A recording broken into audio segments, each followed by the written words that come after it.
Hi folks, thanks for coming to watch my video. This is the Vintage Racer Group's event at Watkins Glen, September this year, and we're rolling out for the Formula Ford Challenge Series race. This is the first race of the weekend. I'm rolling out, looks like 5th place. We got Steven Adams ahead of me there on the left in the Lola T540.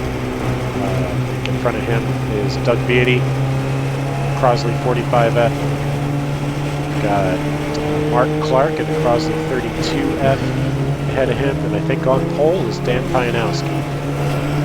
The weather is gorgeous. It's about mid to low 60s, bright sun, not a lot of wind, just perfectly dry, clean track. Everything should be perfect for going racing.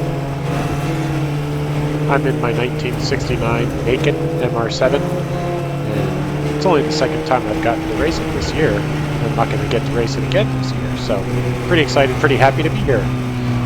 We're going to skip ahead, get to the start.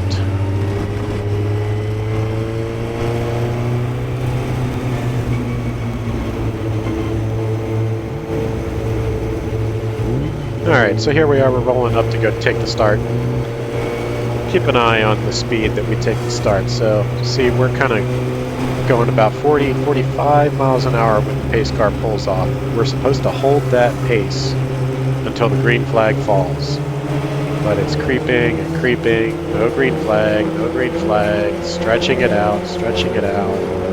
Okay, there's the green flag. We're doing 65 miles an hour. What's with that?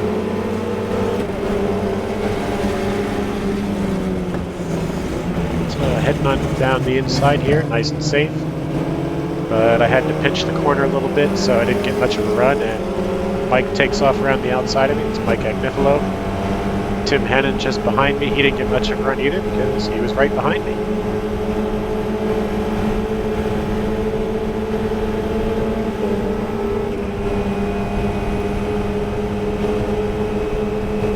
So he's going to draft up alongside here. And so is Joe Griffin.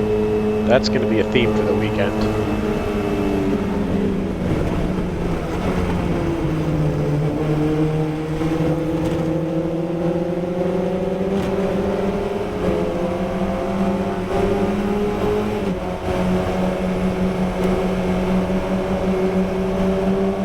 Joe's in his Lotus 59 with Lotus 69 bodywork. Looks like that's Dan Pianowski there right in front of me. So his start didn't work out too great.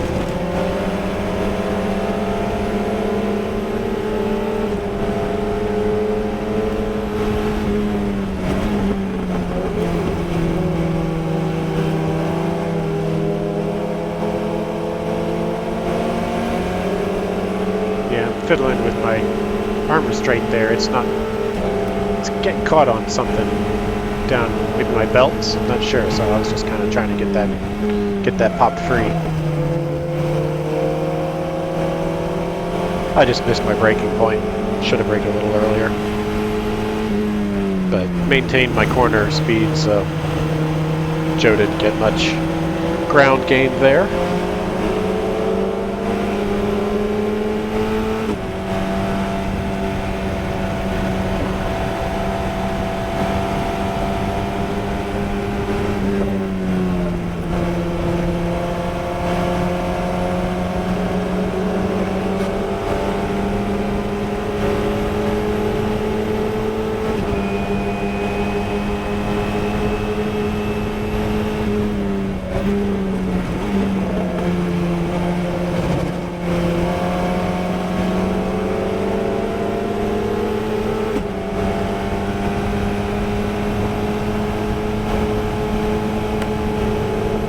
At this point, I really don't have any idea how my pace is going to measure up against the guys at the very front here.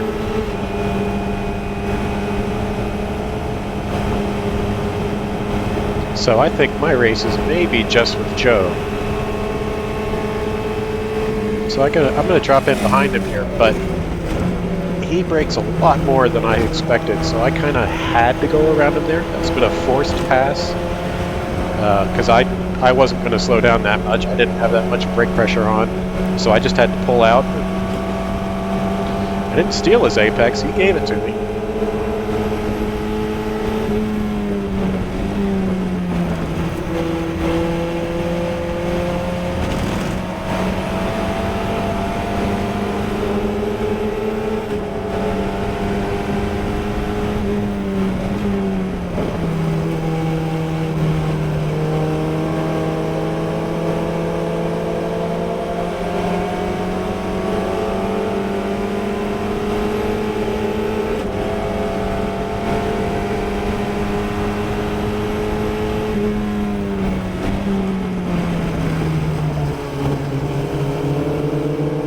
Something suddenly happens with Mike here.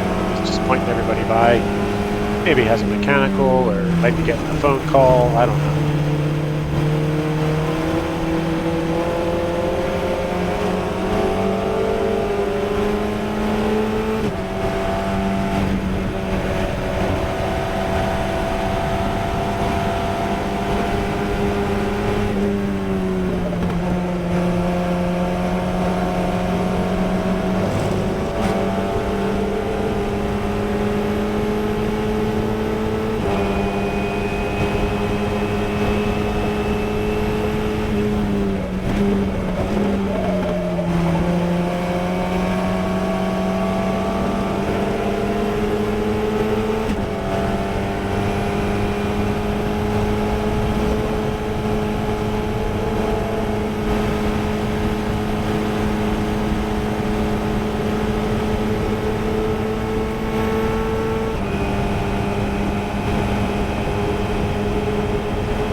Wasn't sure whether Joe was trying to go by here or if he's just pulling out to maintain position.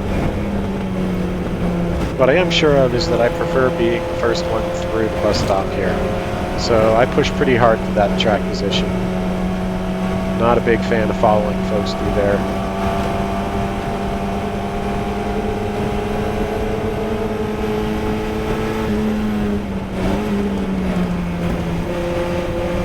At this point, I'm starting to get the sense that I might have a tiny bit more pace than the cars directly in front of me. I've got a little bit of a feeling that maybe Joe is hanging on to me, letting me tow him up to the other cars. Problem is, I'm not closing very fast at all. It's coming in tiny, tiny, tiny pieces.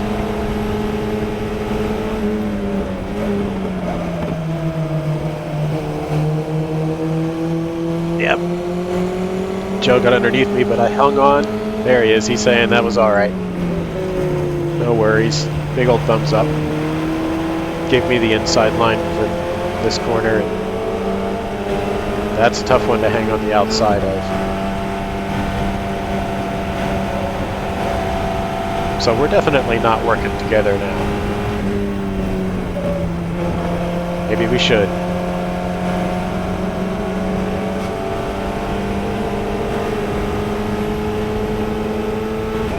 Well, no maybe about it. We should be working together.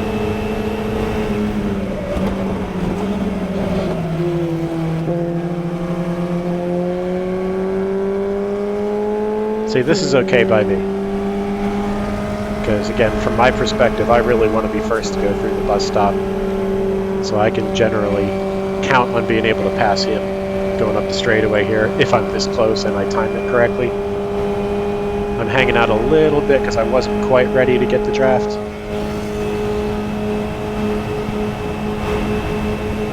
Yep, just letting them know this is all good. We can do this some more.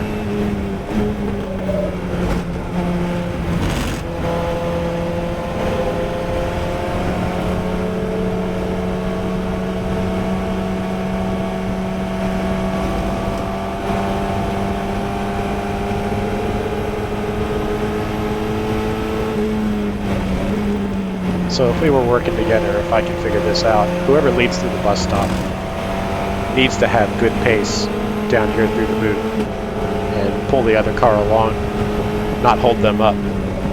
If they can go by on the front straight and start finish, that's okay, because then we can not lose much time, just trade off, go up through the uphill S's, and again, trade off going into the bus stop. We didn't talk about it beforehand, so it kind of doesn't happen. At this point, we didn't realize we were going to be around each other so much.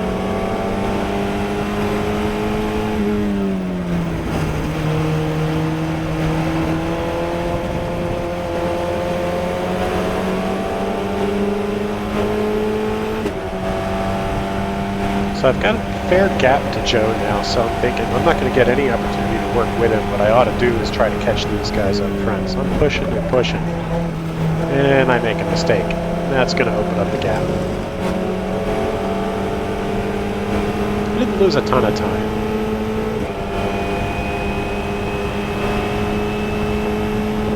That lap was 0.02 of a second faster than the previous lap.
So apart from missing that apex a little bit, this lap has been really pretty clean. No draft, nobody in my way, nobody fighting with me, just... Well, there it goes. That's the fastest lap I've ever turned around this track. Pretty sure there's a lesson there somewhere.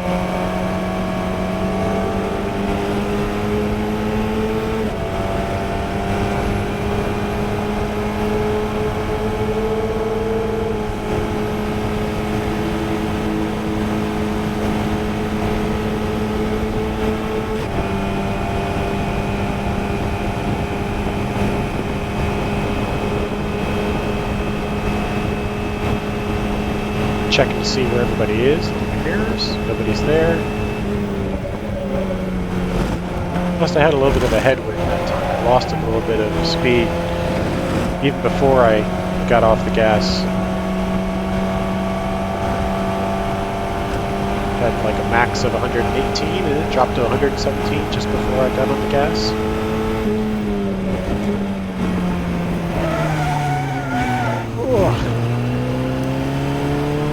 So my heart rate monitor isn't working this weekend, but if it had been, I feel like there would have been a spike there.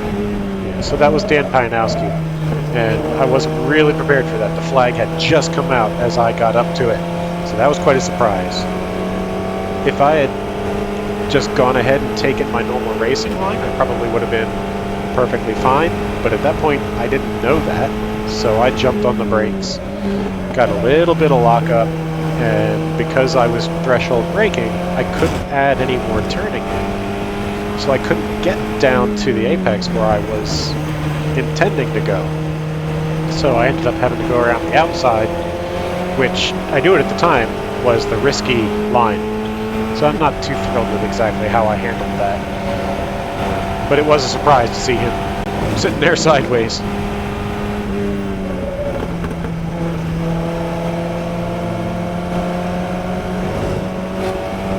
Trying to forget about it now.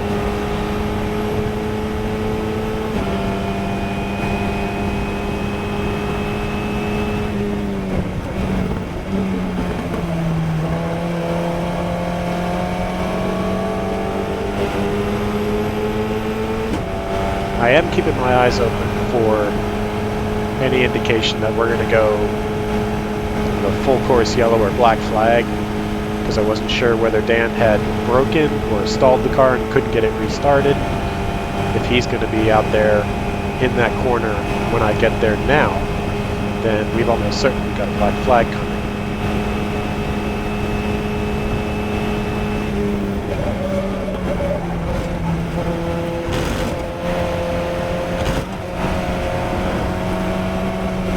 A little bit ragged entering the bus stop there. I might have just noticed that there's a little speck coming up in my mirrors that I thought I had gotten rid of.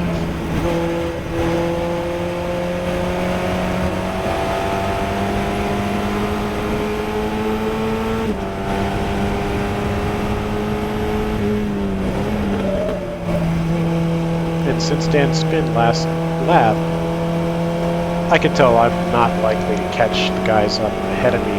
There's just too big of a gap and too little time left.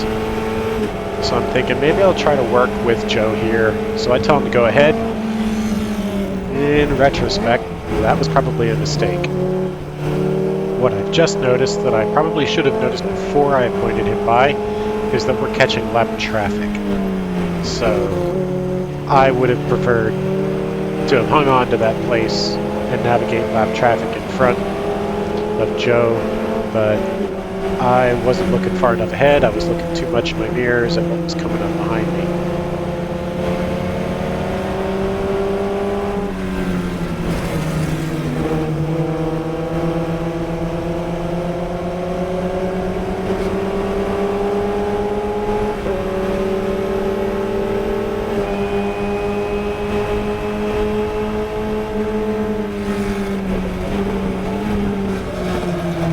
The problem is that I didn't realize that was going to be one lap to go as we crossed the line here. So once I saw that, I tried to be nice and tight on Joe's gearbox, and I screwed up turn one.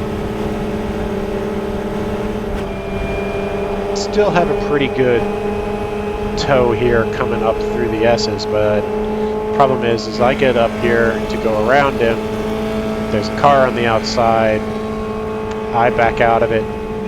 Not sure what's going to happen there because it's a slower car, and we have to navigate them right at the spot where I would have been completing my pass if that had been a clear lane. But Joe probably saw that coming and decided what side he wanted me on so he could wipe me off with the lapped car. Worked pretty perfectly for him. But I really didn't want to be pushing a pass at the bus stop and having to navigate a lap car at the same time. That hurt.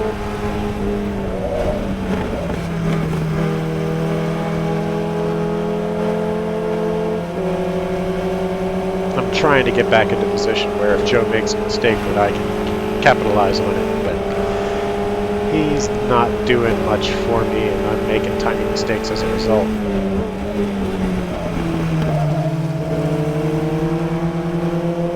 Yeah, see, if I'd been closer, I might have been able to work with that a little bit, but there really wasn't much room.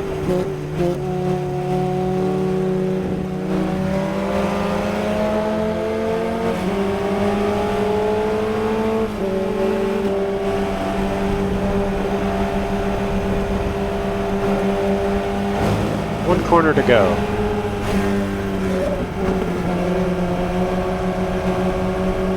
He didn't screw it up, so I'm not going to make it. But, you know, you got to pull out and at least try. Good race. That was fun. It was scary there for a moment, but a lot of fun.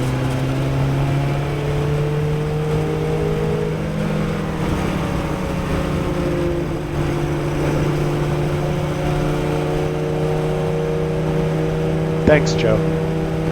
Thanks to the VRG, and thanks for watching. Catch up with you next time.